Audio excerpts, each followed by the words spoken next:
tal? Muy buenas tardes. Mediodía, hora central europea, 12 de la mañana, y en el Nagorno-Karabaj, Rusia consigue auspiciar un alto el fuego. Después de haber sometido a parte de la población de este enclave geográfico eurasiático a un bloqueo casi total durante más de 9 meses, Azerbaiyán lanzaba a última hora de ayer los bombardeos de artillería y drones sobre este enclave de mayoría armenia, en territorio reconocido internacionalmente como azerbaiyano. Ataque que se iniciaba hace unas horas en respuesta, y citamos literal el comunicado del Ministerio de Defensa azerbaiyano, a las provocaciones armenias y con el objetivo de desarmar y asegurar la retirada de las fuerzas armadas de aquel territorio del Nagorno-Karabaj.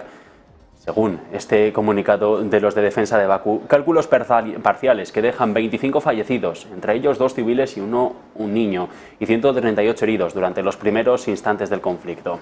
La última hora, como decíamos, en todo caso, pasa por la aceptación de la propuesta de alto el fuego de Rusia, 24 horas después de que Azerbaiyán comenzara una ofensiva para tomar el control del enclave que mató a decenas e hirió a cientos de personas.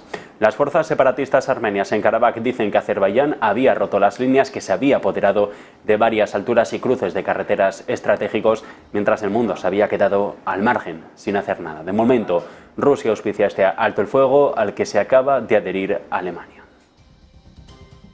El caso es que el conflicto del Nagorno-Karabaj se inició hace ya mucho, a finales de la década de los 80, cuando al calor de la perestroika, iniciada por los líderes de la Unión Soviética, los armenios de esta provincia autónoma empezaron a exigir su independencia de la República Socialista Soviética de Azerbaiyán y su unión a la vecina República Socialista Armenia. Esto desembocó en enfrentamientos entre las poblaciones armenia y azerí del Karabaj y acabó. Después de la desintegración de la Unión Soviética, las tropas de interposición enviadas por Moscú se retiraron y el conflicto desembocó en una guerra abierta entre las recién independizadas Azerbaiyán y Armenia. Culminó con un precario alto el fuego de 3 años de combates con más de 30.000 muertos y 1 millón de desplazados. Los armenios se hicieron con el control del Nagorno-Karabaj y de 7 provincias azerbaiyanas circundantes, de las que expulsaron a la población azerí, de hecho impulsado por los ingresos petrolíferos que le permitieron reforzar el armamento. Azerbaiyán lanzó en 2020 ya una ofensiva para recuperar los territorios perdidos. Logró en apenas 6 semanas de combates, con más de 7.000 muertos por ambos bandos, que se concluyera con un nuevo alto el fuego alcanzado bajo mediación de Rusia de nuevo, pero que también otorga a Turquía un papel de observador.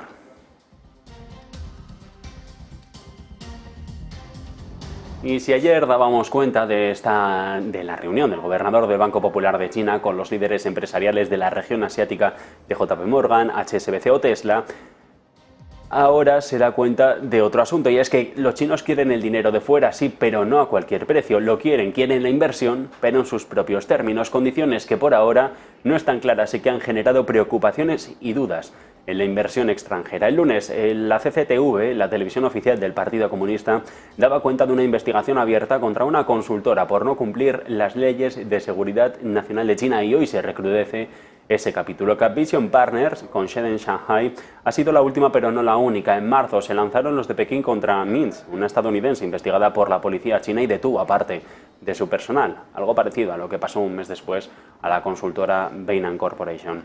Estas empresas brindan servicios de consultoría a los inversores y se emplean actualmente y habitualmente para determinar si los proveedores cumplen con las normas y regulaciones, no solo en China, sino también en otras jurisdicciones. Casos a los que desde el Ministerio de Asuntos Exteriores restan importancia porque la ley se aplica de manera arbitraria. Como ocurre en muchas otras naciones del mundo, China ha tomado medidas en la última década para reforzar la supervisión de los datos. Ahí está la Ley de Seguridad de Datos del 21 sobre la protección de información relacionada con la seguridad nacional y económica y sobre cuestiones de importante interés público.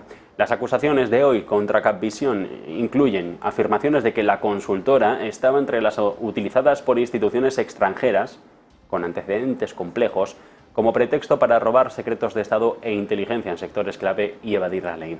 Las autoridades chinas alegan que Capvision ha aceptado más de 2.000 remesas de cientos de empresas extranjeras por un total de 70 millones de dólares entre 2017 y 2020. Entre tanto, la presión sigue amenazando a una nueva sangría del yuan. China está siendo testigo de la mayor fuga de capitales en años, lo que genera preocupación entre las autoridades a medida que empeora la presión sobre la asediada divisa. La moneda ha sido golpeada desde todos los frentes a medida que el dinero abandona sus mercados financieros, las empresas globales buscan alternativas a China y una reactivación de los viajes al extranjero golpea el comercio de servicios. Datos oficiales: salida de 49.000 millones de dólares en la cuenta de capitales del mes pasado, la mayor desde diciembre del 2015. El éxodo, impulsado por el creciente y vacilante derivado económico y una creciente brecha de tipos de interés con Estados Unidos, deja sobre la mesa una devaluación de nuevo del yuan, ayuda a llevarlo a su nivel más bajo en los últimos 16 años. De los 49.000 millones de dólares que salieron de la cuenta de capital y financiera, más de la mitad procede de inversiones en los mercados de valores. Aunque las entradas, eso sí, de capital han aumentado, una cantidad mayor se ha ido, lo que ha empujado el saldo hacia números rojos para los chinos. Sin cambios, en todo caso, en los tipos de interés para los préstamos. El Banco Popular deja los de 1 año y a 5 sobre el 3,45 y 4,2% respectivamente, decisión que ha provocado caídas en la mayoría de los mercados de la región asiática y pacífica después de que el PBOC haya recortado por última vez los tipos de préstamos a 1 año en agosto. No parece haber una solución política única a través del circuito de retroalimentación del mercado monetario, ya que la reducción de las tasas podría seguir impulsando salidas de capital a través de los canales cambiarios más débiles para el yuan. De hecho, se destaca hoy por los expertos que si las autoridades chinas impulsasen recortes a tipos a gran escala, probablemente resultaría insuficiente para contrarrestar los desafíos a los que se enfrenta la economía china, niveles de deuda crecientes, tensiones comerciales con Estados Unidos o la crisis de su mercado inmobiliario. Hoy también ha habido balanza comercial en la región en agosto para Japón, con un déficit que llega a caer sobre el 67%, y en Corea del Sur el índice de precios, el IPC, la inflación, que rebota un punto porcentual, lo que supone la primera subida sobre presión de precios desde julio en los últimos 18 meses. Una China que se ve en los mercados, pero también más allá, que arrastra con su pobre crecimiento al resto de la región, con países en desarrollo de Asia que van a crecer algo menos de lo que se esperaba hasta ahora, porque el sector inmobiliario chino y los riesgos climáticos provocados por los temporales como el Niño van nublando las perspectivas de la región, según el informe que ha publicado el Banco Asiático de Desarrollo. Al actualizar las perspectivas económicas regionales, recorta el pronóstico para los países asiáticos al 4,7%. Esto es una décima menos de lo que proyectaba en julio. Modera lo que se piensa que va a crecer Asia Oriental, Meridional y el sudeste asiático, prácticamente todo. Y se espera que China e India, las dos grandes naciones, crezcan en el entorno del 4,9 y el 6,3 respectivamente. Ligeramente por debajo, eso sí, de las proyecciones de crecimiento de hace ahora un par de meses. Leyendo el informe, llama la atención que se menciona la crisis inmobiliaria de China y que se dice que se plantea un riesgo a la baja que podría frenar a todo el crecimiento regional. Se pronostica que la inflación en los países en desarrollo en Asia va a disminuir al 3,6% este año, desde el 4,4% del pasado, y que continuará desacelerándose en el 24 a medida que los bancos centrales modifican sus políticas monetarias.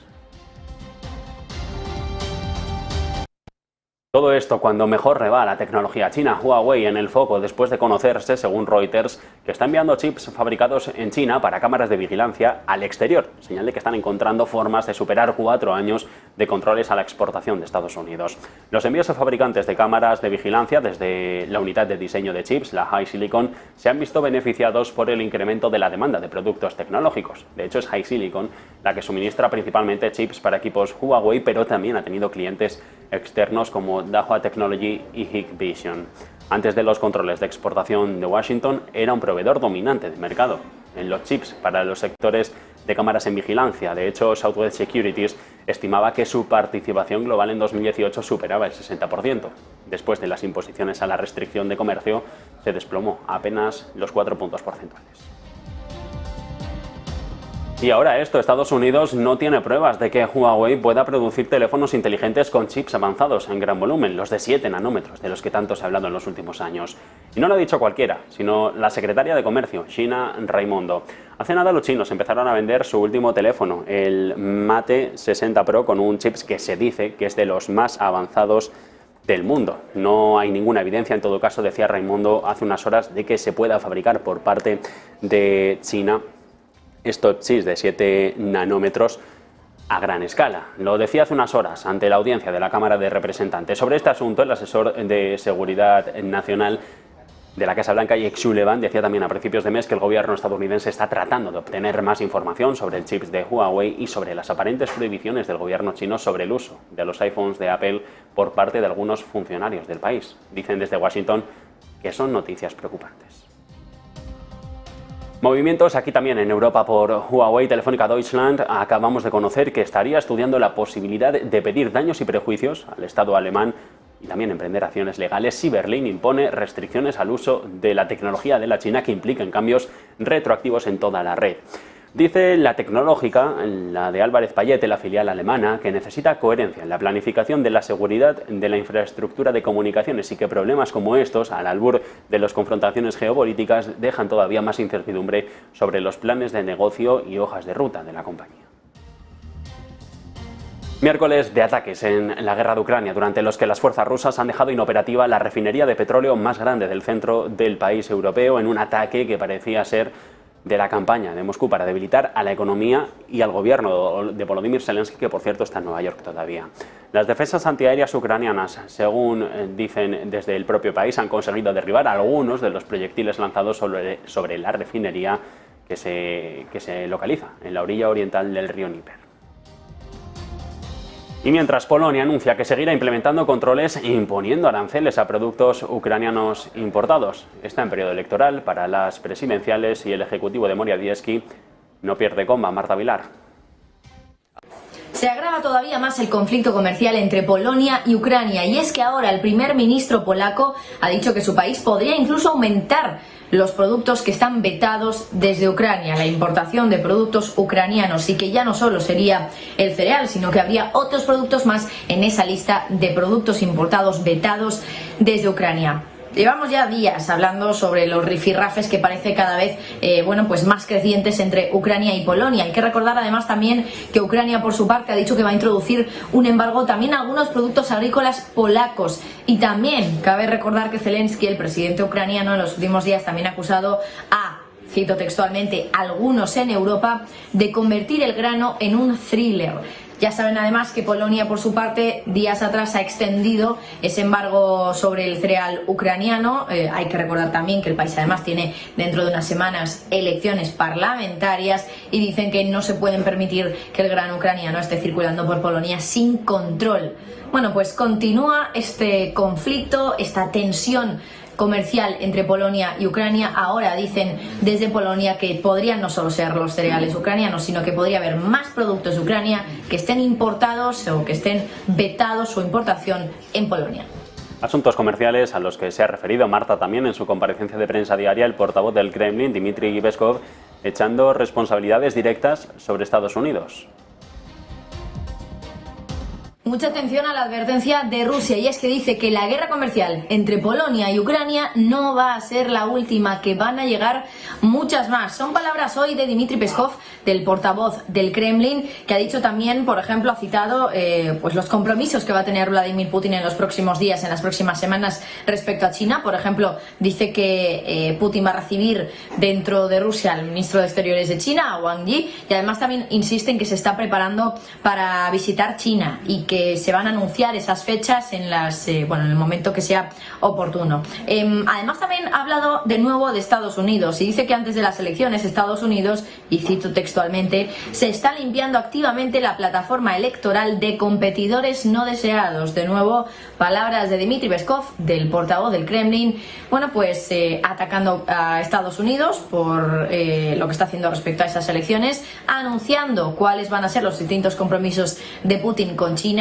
Ya sabemos que además hace unos días Putin se reunió con Kim Jong-un, con el líder norcoreano, y ahora se espera que dentro de muy poco también se reúna incluso con Xi Jinping, con el presidente chino, cuando visite el gigante asiático. Pero eso sí, también ha tenido tiempo Dmitry Peskov para hablar de esa disputa comercial que hay entre Polonia y Ucrania por el veto, por el embargo de los productos del cereal ucraniano en Polonia, que por cierto se ha extendido. Ucrania desde luego no está nada de acuerdo, cree que están favoreciendo la actuación de Moscú en Ucrania desde Polonia al hacer esto, pero insisten desde Rusia que esto no va a ser lo último. La última disputa comercial que veamos, la de Ucrania y Polonia, no será la última, vendrán muchas más. Por tanto, la última hora nos hace mirar al Reino Unido. Allí se acaba de conocer por varios medios británicos que el primer ministro Rishi Sunak acaba de convocar a todo su gabinete. Convoca al gobierno para dar cuenta de una modificación en la hoja de ruta climática que ya tiene preparada el Ejecutivo conservador. Concretamente, el primer ministro Rishi Sunak, y por lo que se sabe hasta ahora, evalúa aprobar un paquete de medidas que debilitaría los compromisos medioambientales de Londres y que incluye retrasar, ojo esto, 5 años hasta 2035, más o menos sería imitar el supuesto que hay aquí en Europa, el veto a la venta de automóviles de gasolina y de diésel. Eso sí, prevé ofrecer un discurso, lo va a hacer en las próximas horas para dar cuenta de todas estas modificaciones, en el que se espera que declare que otros países también tienen la intención de soportar más parte del peso para lidiar contra el cambio climático. Además de retrasar la posible prohibición de los coches de combustión, el primer ministro plantea rebajar los objetivos del plan para eliminar la instalación de calderas de gas de aquí a 2035 y establecer que solo el 80% de los aparatos deben suprimirse para entonces. También valora cancelar el plan para imponer multas a los arrendadores de pisos que no actualicen las propiedades para cumplir con ciertos criterios de eficiencia energética. De momento, posible cambio de parecer en el Ejecutivo británico sobre el cambio climático, y Rishi Sunak convoca a todo su gabinete en el día de Downing Street para dar cuenta de estas modificaciones. Punto de atención en Londres, mientras que por la agricultura miramos al grano, mercado sobre el que Egipto mueve ficha. El país africano va a pasar a abastecerse casi 500.000 de toneladas de trigo de Francia y de Bulgaria, después de que Moscú haya bloqueado el suministro de su grano por los bajos precios a los que se habrían exportado. La Autoridad General de Abastecimiento de Materias Primas de Egipto ha acordado comprar 480.000 toneladas de trigo ruso en negociaciones directas. Lo hizo a principios de septiembre en un pacto que se cerró a $270 la tonelada, incluido el flete, el precio más bajo que el mínimo no oficial que los funcionarios rusos estaban tratando de implementar en aquel momento. Algo peor le está yendo a la minera de diamantes Alrosa, que anuncia que por las pobres condiciones de mercado va a dejar de vender durante 2 meses por el momento. Suspenderá temporalmente la asignación de diamantes en bruto en septiembre y octubre, según el memorando que han enviado a sus clientes, al que ha tenido acceso Bloomberg, mientras buscan revertir la tendencia de disminución de la demanda. Alrosa, que está controlada de facto por el Estado ruso, produce aproximadamente la misma cantidad de gemas que el líder de la industria de Beers. Está bajo sanciones de Estados Unidos y británicas que fueron impuestas justo después de que el Kremlin comenzara la guerra en Ucrania.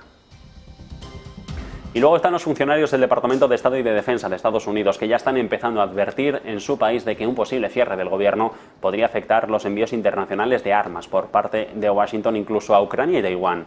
Mira Resnick, la que es subsecretaria de Estado adjunta de Seguridad Regional, ha hablado en las últimas horas en el Congreso. Ha dicho que esto no va a suceder, pero hace nada era la Oficina de Asuntos Públicos y Militares del Departamento de Estado la que confirmaba que no han podido procesar nuevas licencias o nuevas ventas militares para cualquier socio, incluido Taiwán, durante un cierre, excepto en un caso de emergencia. Y mientras Rusia sigue siendo también foco de atención en el contencioso de los discursos en Europa, y ahora la noticia está en Francia después de conocer que el partido de Marine Le Pen ha confirmado ante la Asamblea Nacional que ha reembolsado íntegramente un préstamo de una empresa rusa con la esperanza de poner fin a las acusaciones de que es cercana a Vladimir Putin. En 2014, Reagrupación Nacional recibió un préstamo de un banco ruso para financiar su campaña electoral, departamental y regional. Fue en 2015, algo más de 9 millones de euros, que ahora parece que se han saldado. También se ha reprogramado parte del reembolso, ampliando el plazo de 2019 a 2028. Y mientras tanto, en la Junta de Gobierno del Banco Central Europeo se siguen sucediendo las noticias. Ahora es Mario Centeno, la paloma portuguesa, quien dice que los niveles actuales de los tipos de interés oficiales son compatibles con una reducción de la tasa de inflación hasta el objetivo del 2%. Dice que los factores que empujaron los precios al alza, guerra, energía, crisis inflacionista, se están poco a poco disipando. De hecho, en una entrevista con la televisión pública del país vecino, Centeno dice que si se mantienen los tipos actuales, supondrá un esfuerzo muy importante para la lucha contra la presión de precios. Y mientras tanto, el consejero delegado de Deutsche Bank sale en defensa de su propio país. Ha hablado hoy sobre la situación económica en un evento organizado por el Handelsblatt y dice que Alemania no es el enfermo del país, del continente, y que tiene mucha sustancia. En una conferencia en la bancaria organizada por el Rotativo, dice el directivo del territorio que empresas de primera clase, especialistas altamente cualificados y una resistencia que ha demostrado varias veces en los años recientes hacen de Alemania que no sea el enfermo de Europa, que no se le pueda calificar así. E incluso dice, si ya no somos pioneros en la mayoría de tecnologías, lo que hemos demostrado es una capacidad para estar a la vanguardia y a la adaptación de estas innovaciones. Añade, esto no desaparece simplemente porque la economía no crece durante 3 trimestres, el consejero delegado de Deutsche Bank. Y mientras tanto, el cambio en la política monetaria del BCE ha supuesto, eso sí, un impulso a los ingresos de las entidades financieras, pero también conlleva una serie de efectos negativos. Las 3 autoridades europeas de supervisión, la EOIEA, la EBA y la ESMA, han identificado al menos 3 en su informe del Comité Conjunto de Otoño. Los tipos, bonos, liquidez y crédito. Dicen que hay algunos que son desafíos perversos para los bancos, aseguradoras o administradores de activos y explica que la gestión adecuada es crucial para mantener la estabilidad financiera y mitigar adecuadamente el riesgo sistémico que conlleva esta posible exposición al mercado por la subida de los tipos de interés. Dice que tienen que mantener una liquidez en niveles sólidos que continúa disminuyendo ligeramente y recomienda a los supervisores que utilicen herramientas disponibles para monitorear, por ejemplo, desfases de vencimientos o concentración de financiación. Y si la semana pasada se daba cuenta del poder de la Unión Europea para lanzar una investigación contra los subsidios a los vehículos eléctricos chinos, ahora es Maroš Šefčovič, el vicepresidente de la Comisión, el que matiza a la propia presidenta, su jefa, von der Leyen, y en una entrevista con la CNBC dice que Bruselas está muy lejos de imponer nuevos aranceles a los automóviles eléctricos chinos. Eso sí, asumen los europeos que China prestará mucha atención a las tendencias proteccionistas comunitarias y a las acciones de seguimiento y que salvaguardará firmemente los derechos e intereses legítimos de los asiáticos. La proporción de coches eléctricos de China, por poner datos sobre la mesa, los vendidos en Europa ha aumentado. Lo ha hecho en el último año hasta el 8%. Los cálculos pasan porque los asiáticos sean los que copen un 15% de cuota de mercado en 2025. El problema, que los precios son un 20% más baratos que los coches europeos, a pesar del arancel del 10% que la Unión Europea ya aplica en todos los automóviles importados. Y mientras tanto, los problemas más que fuera dentro. La Oficina Italiana Antimonopolio acaba de confirmar que abre una investigación contra Ryanair, la primera compañía del país por número de pasajeros, y que lo hace por posible abuso de posición dominante. Según la Autoridad de Competencia de Mercado, la irlandesa está perjudicando a las agencias de viajes y a los consumidores al intentar ampliar su cuota en la oferta de servicios turísticos. Movimientos que llegan apenas un día después de que el gobierno decidiera eliminar el límite máximo de las tarifas de los vuelos a Sicilia y Cerdeña. Hasta el año pasado, Italia fue el primer país por ingresos para la irlandesa en cuentas, con una equivalencia superior a los 2 millones. La nueva versión de esta norma, presentada ante el Senado, da más poderes a la entidad antimonopolio para intervenir en casos de aumentos anómalos de las tarifas y en situaciones de emergencia, pero sin fijar un máximo de los precios, algo que las compañías consideran que contraviene el libre mercado. Tras la presentación de la norma inicial en agosto, Ryanair ya amenazó con frenar su expansión en Italia y aumentar los vuelos desde países como España y Portugal, y de hecho llegó a reducir el número de trayectos desde islas como Cerdeña y Sicilia durante la temporada del invierno. De momento, Ryanair en estos momentos dentro del mercado europeo está cotizando en la sesión de este martes con subidas superiores al 2,30%. Hacemos una breve pausa, una pausa para publicidad, y a partir de 1:30, precisamente, volvemos mirando a los mercados. Lo hacemos en tiempo de Ponte en Acción con Eva Villanueva aquí en Negocio.